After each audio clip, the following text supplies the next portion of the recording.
Hello everyone, welcome to my channel. I am Nitika Yadav. I scored 664 marks in 2024 with an All India rank of 16,253. First, in this video, we are going to talk about मेरी strategy के बारे में कि what strategy I followed during my NEET preparation. मतलब हर particular subjects के बारे में हम बात करेंगे, फिजिक्स केमिस्ट्री बायोलॉजी। फर्स्ट मैं आपको बता देती हूँ कि मैंने कोचिंग कहाँ से ली थी। मैं ट्वेल्थ के साथ I couldn't give NEET exam because मेरे एज नहीं हुई थी एंड मेरे को इस वजह से मेरे को ड्रॉप लेना पड़ा। तो मैंने ड्रॉप ईयर में आकाश का हाइब्रिड ब्रांच जो था, मतलब आकाश जयपुर से मैंने कोचिंग ली थी, तो वहाँ पे हाइब्रिड मोड में मैंने कोचिंग ली थी, यानी कि I use to to classes online and test देने के लिए मैं ऑफलाइन जाती थी जयपुर। तो यहाँ से जयपुर का दूरी बहुत ज़्यादा है, तो टेस्ट देने के लिए मेरे को डेली, मतलब जब भी हमारा टेस्ट होता था तो I have to travel a lot. तो इतना तो मेरे को मैनेज करना पड़ा था, क्योंकि मेरे को था कि मैं घर पे रह के तैयारी करूँगी, हॉस्टल में जाऊँगी फिर मेरे को सेटल होने में वही टाइम वेस्ट होगा मेरा। तो इस वजह से मैंने डिसाइड किया था कि मैं घर से तैयारी करूँगी, घर से क्लासेस लूँगी, बस टेस्ट ऑफलाइन दूँगी। ये मेरे को पता था कि मेरे को टेस्ट ऑफलाइन देना है because NEET is an offline exam. तो फर्स्टली मैंने अपने आप को बहुत ही सिंसियरिटी के साथ, अगर आप लोग चाहते हो कि आप लोग घर से प्रिपरेशन करो, तो फर्स्ट चीज़ आपके अंदर जो होनी चाहिए वो होनी चाहिए डिसिप्लिन एंड सिंसियरिटी, क्योंकि इसके बिना एक ऑनलाइन प्रिपरेशन करना किसी भी एग्ज़ाम के पॉसिबल नहीं होता। तो मैंने अपना स्केड्यूल तो नहीं कह सकते, मतलब स्केड्यूल इन द सेंस मैं पढ़ती थी लगभग पूरे दिन। और टाइम थोड़ा बचा था तो अपना टाइम जो है वो सोशल मीडिया में नहीं डालती थी। अपने फैमिली के साथ बात करना हो गया, मेरा भाई है छोटा, उसके साथ थोड़ी हंसी मजाक करना हो गया। तो इस तरीके से अपना टाइम जो, अगर फ्री टाइम, फ्री भी नहीं कह सकते, अपना जो कहते हैं हम लोग ब्रेक टाइम जो होता है उसको यूटिलाइज मैं ऐसे करती थी, मतलब क्योंकि खुद का जो, हमें अपना माइंड भी थोड़ा बहुत फ्रेश रखना होता है इतनी स्ट्रेस सिचुएशन में, क्योंकि एक कॉम्पिटिटिव एग्जाम की प्रिपरेशन करना, वो भी नीट जैसे कि, तो थोड़ा स्ट्रेसफुल तो होता ही है। तो इस वजह से आपको अपना स्ट्रेस रिलीव करने के लिए ब्रेक्स तो लेने पड़ते हैं, और वो मैं फैमिली के साथ स्पेंड करती थी। ठीक है, तो अब हम बात करेंगे कि मेरी स्ट्रेटजी क्या थी। तो स्ट्रेटजी मैं स्टार्ट करती हूँ फर्स्ट बायो से। ठीक है, तो बायोलॉजी में आई स्कोर्ड से 360 और 360, बॉटनी जूलॉजी दोनों में फुल मार्क्स थे मेरे 180 एंड इसके रीज़न जो है वो है मेरी, मतलब एनसीईआरटी। हर बच्चा, हर टॉपर आपको यही कहेगा कि बायो के लिए सिर्फ एनसीईआरटी को फॉलो करो, और लोग बोलते हैं कि टॉपर तो बस ऐसे फेंकते, वो लोग खुद तो बहुत कुछ मतलब यूज़ करते हैं, लेकिन बायो के लिए NCERT is the must. Question practice के लिए आप यूज़ कर सकते हो, क्वेश्चन प्रैक्टिस के लिए भी मैंने अपने कोचिंग के मॉड्यूल्स यूज़ किए थे, और बायो के लिए सिर्फ मैंने एक एक्स्ट्रा बुक ली थी, वो है एनसीईआरटी एट फिंगर टिप्स। और ये बुक मैं रिकमेंड करूँगी, क्योंकि एनसीईआरटी एट फिंगर टिप्स जो बुक है इसमें बहुत अच्छे क्वेश्चंस हैं, यानी कि उसमें असर्शन रीजन का अलग से सेक्शन है, उसमें केस स्टडी क्वेश्चन का जो है उनका अलग से सेक्शन है, डायग्राम बेस्ड का अलग से है, एमसीक्यू अलग से है, मतलब बहुत अच्छी लगी थी मेरे को ये बुक। तो big thumbs up for NCERT eight finger tips, अगर आपको बायो की प्रैक्टिस के लिए कुछ अलग से बुक चाहिए तो उसके लिए। एंड अब मैं बात करती हूँ कि मैंने अपनी स्टडी, मतलब थ्योरी कैसे पढ़ी थी। तो मैंने अपनी एनसीईआरटी ही, सिर्फ एनसीईआरटी ही, 11th की एनसीईआरटी है, देन 12th की एनसीईआरटी है मेरे पास, सिर्फ ये 2 बुक्स पढ़ी थी। अब टीचर्स जो होते हैं कोचिंग में वो नोट्स पढ़ाते हैं, हमें पता है कोचिंग में थोड़ा एक्स्ट्रा पढ़ाया जाता है। तो उसके लिए मैं क्या करती थी कि एक चैप्टर, सपोज फर्स्ट चैप्टर हमारा स्टार्ट हुआ, तो उसका जो टॉपिक टीचर ने हमें फर्स्ट क्लास में पढ़ाया, तो मैं पहले टीचर्स के नोट्स पढ़ती थी, उसके बाद मैं मेरी एनसीईआरटी पढ़ती थी, और एनसीईआरटी के बाद मैं ये अपना जो हमारा मॉड्यूल होता था तो उसके मैं पीवाईक्यू करती थी, मतलब जो टॉपिक पढ़ाती है उसी के ढूंढ ढूंढ के पीवाईक्यू करती थी। अब टाइम तो लगता है लेकिन फिर भी मैं करती थी। पीवाईक्यू मैंने किए, फिर मेरे को अगर कोई पीवाईक्यू वो मिला जो एनसीईआरटी में वो टॉपिक अगर मेंशन नहीं है और हमारे नोट्स में पढ़ाया है, ठीक है, हमें लगता है ना नोट्स में एक्स्ट्रा चीज़ अगर कुछ होती है, तो मेरे को, मैं जो एक्स्ट्रा चीज़ होती थी अगर उससे पीवाईक्यू आया हुआ है तो भी मैं अपनी एनसीईआरटी के साइड में उनको मेंशन कर लेती थी। जैसे स्टिकी नोट्स यूज़ कर लिए मैंने, या फिर पेंसिल से मार्क कर लिया, पेन से मार्क कर लिया, तो मैं वही लिख देती थी। तो मेरे लिए बहुत ज़्यादा बेनिफिशियल रहा, क्योंकि मेरे को सिर्फ मतलब मैंने अपने पूरे प्रिपरेशन में अपने टीचर्स के नोट्स जो थे वो सिर्फ एक टाइम पढ़े थे, ओनली वन, जब उन्होंने पढ़ाया था तभी। उसके बाद से मैंने टीचर्स के नोट्स को हाथ भी नहीं लगाया, सिर्फ और सिर्फ मैंने एनसीईआरटी पढ़ी, कि हमें पता है कि एनसीईआरटी की लाइन से भी क्वेश्चन फ्रेम हो सकते हैं। इस वजह से मुझे था कि मुझे एनसीईआरटी ही रिवाइज करती रहनी है, इस वजह से मैंने सब कुछ एक्स्ट्रा जो थे वो मैंने एनसीईआरटी के अंदर ही मार्क कर ली थी, जो भी एक्स्ट्रा चीज़ें थी। जैसे मैं आपको दिखाऊं तो, और कुछ कुछ फ्लो चार्ट्स वगैरह भी बहुत काम आते हैं बायो में। जैसे कुछ हार्ड, जैसे हमारा प्लांट किंगडम वाला चैप्टर है तो उसमें लाइफ साइकिल पूरी हमारे ब्रायोफाइट्स की, टेरिडोफाइट्स की, तो उनके मैंने फ्लो चार्ट्स बना रखे थे। तो फ्लो चार्ट्स बहुत ज़्यादा बेनिफिट करते हैं। अब मैंने एनिमल किंगडम जो है हमारा 11th का, तो उसको वो चैप्टर ऐसा था जो मेरे को, जब मैंने टीचर्स के नोट से पढ़ा, एनसीईआरटी से पढ़ा, तो मेरे को इतना मतलब कॉन्फिडेंस नहीं था उसमें, इतने अच्छे, थोड़े बहुत मेरी गलतियाँ भी उसमें हो रही थी, मैं फॉरगेट कर रही थी चीज़ों को। तो मैंने उसके लिए फिर मैंने एक दिन बैठ के संडे को मैंने प्रॉपर उसके वो फ्लो चार्ट्स बनाए, मतलब फ्लो चार्ट्स भी नहीं, उसकी टेबल बनाई मैंने कंपैरिजन करते हुए। तो वो टेबल बनाई, मेरे को संडे लगा उसमें पूरा, लेकिन मेरे को ये था कि मेरे को कैसे भी कैसे करके ये बनानी है। और मैंने ये नहीं था मैंने कहीं से कॉपी करा हो, एज इट इज़ लिख लिया हो, मैंने खुद से ही अपनी एनसीईआरटी ली और टीचर्स के जो नोट्स थे उनको लेके मैंने पूरा बैठ के कंपैरिजन करके वो पूरी टेबल बनाई, और उसके बाद से मैं डेली उस टेबल को रिवाइज करती थी, जिसकी वजह से उसके बाद से मेरा एनिमल किंगडम का मुश्किल से कोई क्वेश्चन गलत हुआ होगा। मेरा एनिमल किंगडम सिर्फ मेरे उस चार्ट की वजह से मेरा स्ट्रॉन्ग हुआ था। जैसे आपको दिख रहा हूँ, मैंने सब कुछ यहाँ पे मेरे वॉल पे पेस्ट कर लेते थे, जिससे मैं डेली रिवाइज कर पाती थी। तो आप लोग अपने वॉल्स पे, अपने स्टडी टेबल पे ही पेस्ट कर सकते हैं चार्ट्स वगैरह बना के, फ्लो चार्ट्स बना के। जैसे ये वाला जो चार्ट है ये पूरा एनिमल किंगडम का चार्ट है, और ये आपको मेरे टेलीग्राम चैनल पर मिल जाएगा, मैं लिंक दे दूँगी। तो उसमें मैंने मेरे सारे नोट्स हो गए, फ्लो चार्ट्स हो गए, सब कुछ उसमें मैंने मेरा सेंड कर रखा है, अपलोड कर रखा है।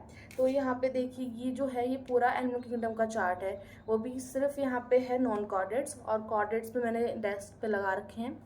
तो मैंने अलग अलग बनाए थे इनके, और इनके कंपैरिजन से बहुत अच्छे से याद होता है एनिमल किंगडम। अगर मैं बात करूँ प्लांट किंगडम की, तो प्लांट किंगडम मैंने लिखा था मेरे, जैसे एनसीईआरटी से पढ़ती थी मैं प्लांट किंगडम भी, तो उसके लिए मैंने क्या किया, जैसे ये है। अब यहाँ पे जो भी एक्स्ट्रा पॉइंट्स थे, जैसे एग्जाम्पल से, कुछ एक्स्ट्रा एग्जाम्पल्स होते हैं जो कोचिंग में पढ़ाते हैं, जैसे मेरे को पीवाईक्यू मिल गए थे, ठीक है, चाहे वो पुराने पीवाईक्यू, लेकिन मैं फिर भी उनको लिख लेती थी ताकि मेरे को याद रहे। तो यहाँ पे ये सारे वो एक्स्ट्रा पॉइंट्स हैं। एंड ये जो है यहाँ पे ये पूरा जो चार्ट्स है, ये चार्ट है जिम्नोस्पर्म की लाइफ साइकिल का, ठीक है। तो मैंने पूरा ऐसे लाइफ साइकिल के फॉर्म, इनको ऐसे फ्लो चार्ट के फॉर्म में बना लिया था ताकि मेरे को ईजिली याद रहते थे। अगर मैं ये ना भी पढ़ूँ ना, जैसे इसकी लाइफ साइकिल जहाँ मेंशन कर रखी है, और ये पढ़ लूँ तो मेरे को याद रह जाता था। और ऐसे ही मैंने जैसे यहाँ पे ये वाला जो है ये टेरिडोफाइट्स का है, ठीक है, यहाँ पे ये ब्रायोफाइट्स का चार्ट है पूरा। एंड एल्गे के भी हमारे 3 टाइप्स के एल्गे होते हैं, red algae, green algae, brown algae. तो उसके लिए भी मैंने उनका चार्ट बना रखा था अलग से। जैसे कि यहाँ से तो एल्गे के बारे में शुरू होता है, बॉडी ऑर्गेनाइजेशन, उनका रिप्रोडक्शन का मेथड, कौन कौन से एल्गे में कौन कौन सा होता है, ये एग्जाम्पल्स एनसीईआरटी के मेंशन कर रखे हैं, वही मैंने इसमें लिख लिए थे। क्योंकि एनसीईआरटी में को थ्योरी पढ़ने में इसका थोड़ा सा दिक्कत होती थी, तो मैंने क्या किया कि यहाँ पे जितने भी एग्जाम्पल्स वगैरह थे वो सब कुछ एक साथ लिख लिया था। एंड ये चार्ट है, ये दिख रहा होगा आपको, यहाँ पे मैंने पूरे जो एल्गे थी, red algae, green algae, brown algae, इन सबको डिफरेंशिएट कंपैरिजन करके मैंने लिख लिया था। तो इससे बहुत इजीली याद होता है। ऐसे ही जैसे जो भी लाइफ साइकिल वगैरह है हमारी, फोटोसिंथेसिस की, रेस्पिरेशन की, हमारे जो साइकिल्स है, क्रैप्स साइकिल वगैरह, वो सब मैंने ऐसे ऐसे चार्ट्स बना के यहाँ पे पेस्ट कर लिए थे। तो ऐसे मेरी एनसीईआरटी की जो आप लोग देख रहे हो कितनी मोटी हो गई थी मेरी एनसीईआरटी। और क्रैब साइकिल, ग्लाइकोलाइसिस साइकिल जो थी वो सबको, तो मतलब मेरे को तो दिक्कत आती थी उसमें, मतलब कौन से स्टेप में क्या होता है, कभी कभी थोड़ी थोड़ी। तो उसके लिए मैंने क्या कर लिया था, वहाँ पे पीछे वहाँ पे मैंने पेस्ट कर रखे हैं वो सब, मैंने वो रूम टूर में दिखाया है। ग्लाइकोलाइसिस साइकिल, क्रैब साइकिल मैंने वहाँ पेस्ट कर रखी है। ऐसे अगर हम बात करें तो 12th में भी हमारे जैसे ह्यूमन हेल्थ एंड डिजीज़ वाला जो चैप्टर है, उसमें बहुत सारे डिजीज़ हैं। और उनसे ही सबसे ज़्यादा क्वेश्चंस आते हैं। तो उस चैप्टर के तो डिजीज़ के क्वेश्चन बहुत सारे आते हैं, तो उसके लिए मैंने क्या किया था, मैंने एक साथ सारी डिजीजेज लिख ली थी और वो भी उनको पार्टीशन करके लिखा था, जैसे कौन कौन से बैक्टीरियल डिजीज़ है, कौन सी वायरल इन्फेक्शंस हैं, ठीक है। तो मैंने ये सब कुछ ऐसे मेंशन ऐसे पार्टीशन करके लिख लिए थे। यहाँ पे पेस्ट कर रखा है मैंने चार्ट, और वही चार्ट मैंने वहाँ पे अपलोड भी कर रखा है टेलीग्राम चैनल पे। एंड ऐसे ही जो हमारे जैसे फिजियोलॉजी है, ह्यूमन फिजियोलॉजी, ठीक है। तो ह्यूमन फिजियोलॉजी में हमारे जो चैप्टर्स है रेस्पिरेशन का, सर्कुलेशन का, हमारा एक्सक्रीशन वाले, तो इसमें जो जो डिसऑर्डर हमें दे रखे हैं, और डिसऑर्डर से क्वेश्चन बहुत आते हैं, ठीक है, इन चैप्टर्स में से। तो मैंने क्या किया था कि मैंने चार्ट बनाया था, और इनमें जैसे पहले रेस्पिरेटरी डिसऑर्डर्स लिख लिए, फिर सर्कुलेटरी लिख लिए, तो ये सारे डिसऑर्डर मैंने एक साथ लिख लिए थे और वो पेस्ट कर रखा है। जैसे ये जो वाला जो चार्ट दिख रहा है आपको, ये जो पूरा चार्ट है ये उन डिसऑर्डर का है जो फिजियोलॉजी वाले डिसऑर्डर्स हैं उनका। तो ऐसे ही मैंने सबके चार्ट्स बना रखे थे। और जैसे हमारे मैंने ये दिख रहा है आप लोगों को, ये जो ग्रीन पेन से आपको मार्क दिख रहा है यहाँ पे, तो ये है PYQ मार्क। मैंने यहाँ पे सब जगह PYQ, यहाँ पे जो जो मतलब मैंने क्या किया था कि मैं PYQ करते जाती थी, और फिर जिस लाइन से वो क्वेश्चन आया है NCERT की, तो वहीं पे मैंने मार्क कर दिया था। तो मैं जब NCERT पढ़ती थी किसी चैप्टर का, अगर हमारा टेस्ट है, तो मैं सिर्फ मेरे को NCERT पढ़नी होती थी, क्योंकि PYQ मैंने वहाँ मार्क कर रखे कि कहाँ से PYQ आए हुए हैं। तो वहाँ उस टॉपिक में मेरे को और अटेंशन देनी होती थी कि किस टॉपिक से कितनी बार PYQ पूछे गए हैं। एंड मैं जैसे एक टॉपिक है वो 2 बार आया PYQ में, तो मैं पहले बार के लिए तो PYQ लिखती, उसके बाद अगर वापस मेरे को वही सेम क्वेश्चन मिला है तो मैं उसके आगे स्टार लगा देती थी। तो ऐसे जिस टॉपिक में जितने ज़्यादा स्टार मिलते थे, मेरे को पता लग जाता था कि वो टॉपिक उतना ज़्यादा इंपॉर्टेंट है, क्योंकि उसमें बहुत बार PYQ आए हुए हैं। तो ऐसे ही जैसे ये वाला है क्वेश्चन, जैसे यहाँ पे दिख रहे हैं आपको PYQ मैंने मेंशन कर रखे हैं, क्योंकि मेरे लिए बहुत इजी हो जाता था। इसलिए बायो में मेरे एक भी क्वेश्चन गलत नहीं हुआ, क्योंकि एक तो बायो हमारी इजी आई भी थी, और वैसे हमारा जो मैच द फॉलोइंग्स इस बार बहुत सारे आए थे, तो उसके लिए हम लोग एलिमिनेशन मेथड इजीली यूज़ कर सकते थे, क्योंकि एक ऑप्शन किसी से मैच हो रहा है, अगर वो नहीं है तो एलिमिनेशन मेथड सबको यूज़ करना आता है, और वो सबसे ज़्यादा बेनिफिशियल रहता है MCQ वाले एग्ज़ाम्स के लिए। तो वो मैंने यूज़ किया था। अब जैसे ये डायग्राम है, ये टेस्टिस का डायग्राम है, ये इजीली याद रख लेंगे, तो मैंने यहाँ पे सब कुछ ऐसे पेस्ट कर लेती थी मैं। यहाँ पे फ्लो चार्ट है, तो मेरे लिए इजी होता था याद करना। फ्लो चार्ट्स के फॉर्म में मैंने लिख लिया, सब कुछ ऐसे मैंने मेंशन कर लिया था। ये थी मेरी बायोलॉजी की स्ट्रेटेजी। और मैंने क्वेश्चंस के लिए आपको बता दिया, क्वेश्चंस के लिए मैंने यूज़ करा था NCERT at finger tips and मेरी कोचिंग के मॉड्यूल। एंड कोचिंग के मॉड्यूल्स में भी मैंने, जैसे हमारी कोचिंग में 4 सेक्शंस होते हैं, section A, section B, section C and section D। तो सेक्शन A में NCERT बेस्ड क्वेश्चंस होते हैं, सेक्शन B में जैसे हमारे जो मॉड्यूल के रिलेटेड क्वेश्चंस बनते हैं वो होते हैं कोचिंग के, और सेक्शन C में PYQ होते हैं।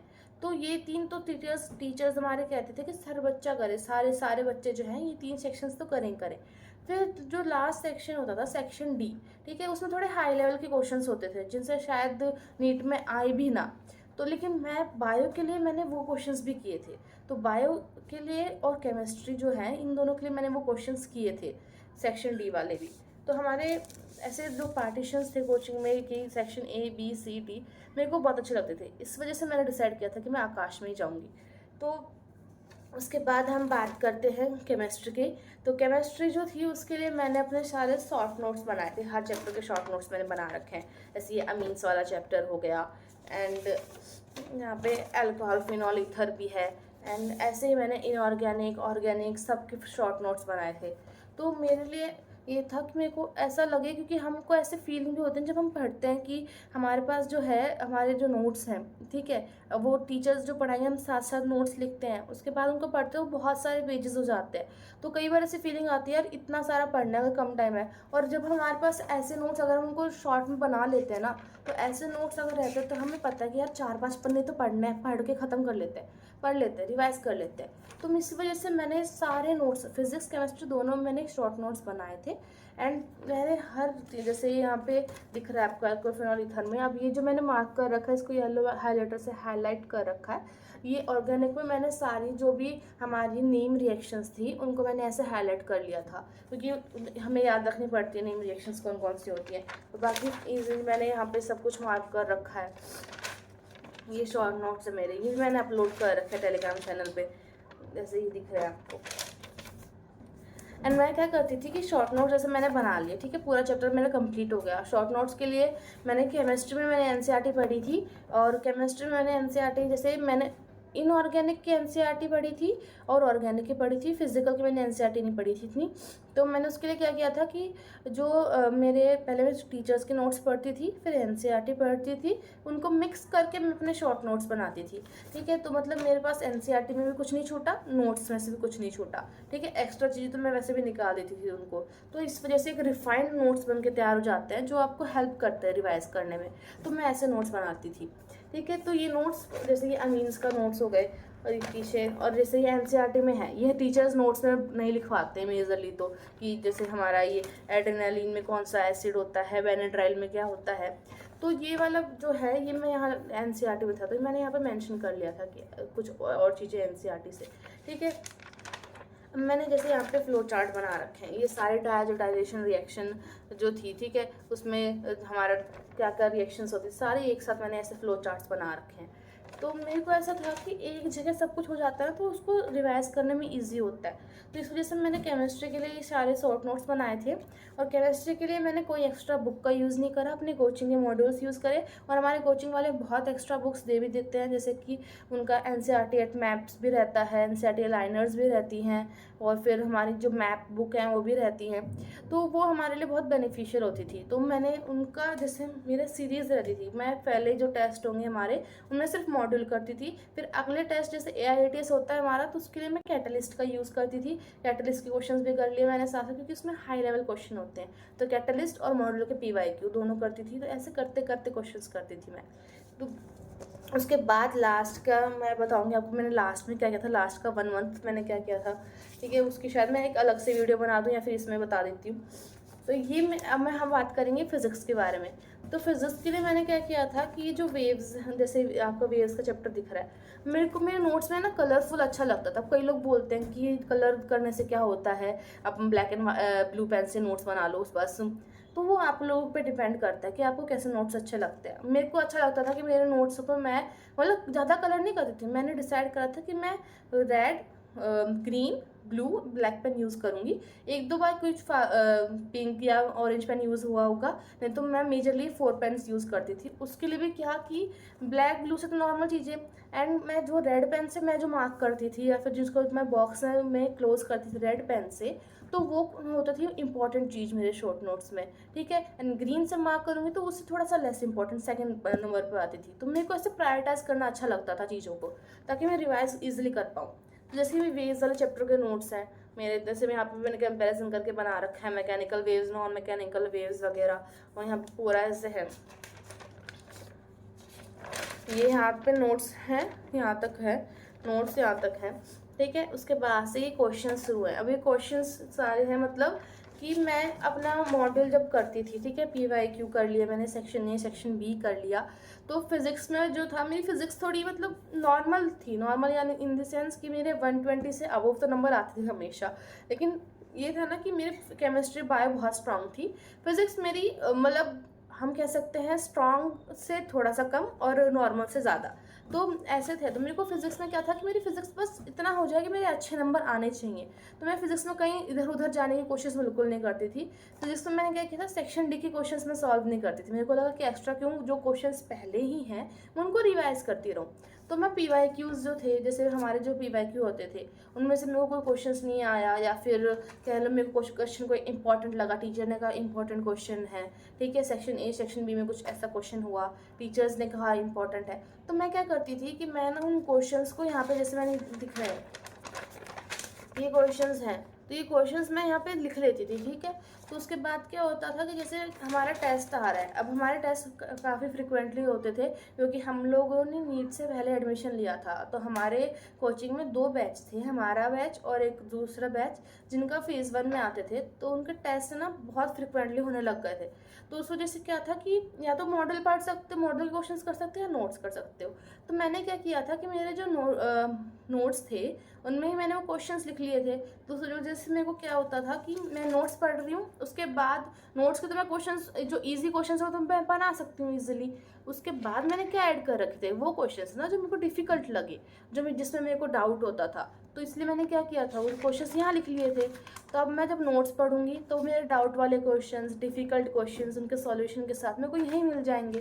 तो मेरे को इसलिए मॉडल वापस पढ़ने की ज़रूरत नहीं होती थी। तो इस वजह से मैं यहीं पे कर लेती थी। अब ये मेरे लिए बहुत मतलब बेनिफिशियल रहा था, क्योंकि मैंने केमिस्ट्री और फिजिक्स दोनों में ऐसे करा था कि पीछे क्वेश्चंस लिख लेती थी, क्योंकि अगर मेरे को कभी मॉडल में क्वेश्चन सॉल्व करने का टाइम ना मिले तो मैं ऐसे ही कर लेती थी। इसके लिए फुल सिलेबस टेस्ट जब हो रहे थे तो उनके लिए रिवाइज करना था। तो उसमें मेरी क्या रहती थी स्ट्रैटेजी कि मैं ना जब केमिस्ट्री में हमारा स्ट्रक्चर ऑफ एटम वाला चैप्टर पढ़ती थी तो उसी के साथ साथ मैंने स्ट्रक्चर ऑफ एटम पढ़ा। उसके बाद मैं अपना फिजिक्स की नोटबुक लेती थी, मतलब फिजिक्स के शॉर्ट नोट्स लिए मैंने, ड्वेल नेचर के, एटम के और न्यूक्लियाई के, क्योंकि तीनों हम स्ट्रक्चर ऑफ एटम में उनका कुछ कुछ पार्ट तो पढ़ते हैं। तो मैं स्ट्रक्चर ऑफ एटम पढ़ने के बाद ये 3 चैप्टर और लेती थी फिजिक्स के, तो वो ईजिली और जल्दी कंप्लीट होते थे मेरे। तो हर बार जब भी मैंने फुल सिलेबस टेस्ट के लिए रिवीजन करा हो तो मैंने यही मतलब रूटीन फॉलो किया कि मतलब पहले अपना स्ट्रक्चर ऑफ एटम किया, उसके बाद dual nature, atom and nuclei. तो ये मेरा पूरा स्केड्यूल था कि मतलब मैंने कैसे नोट्स पढ़े बनाए, कैसे उनको रिवाइज करा, ये मैंने बता दिया आपको। ठीक है, अब मैं आपको नेक्स्ट वीडियो में बताऊंगी मेरे लास्ट मंथ स्ट्रेटजी क्या थी, मैंने लास्ट मंथ में क्या किया था। तो उसके लिए stay tuned on this channel. बाकी मेरे को लगता है आप लोगों को पसंद आई होगी ये वीडियो। अगर पसंद आई है तो लाइक कर देना एंड कमेंट डाउन कि आप लोगों को कैसी लगी video. Thank you for watching. Bye bye.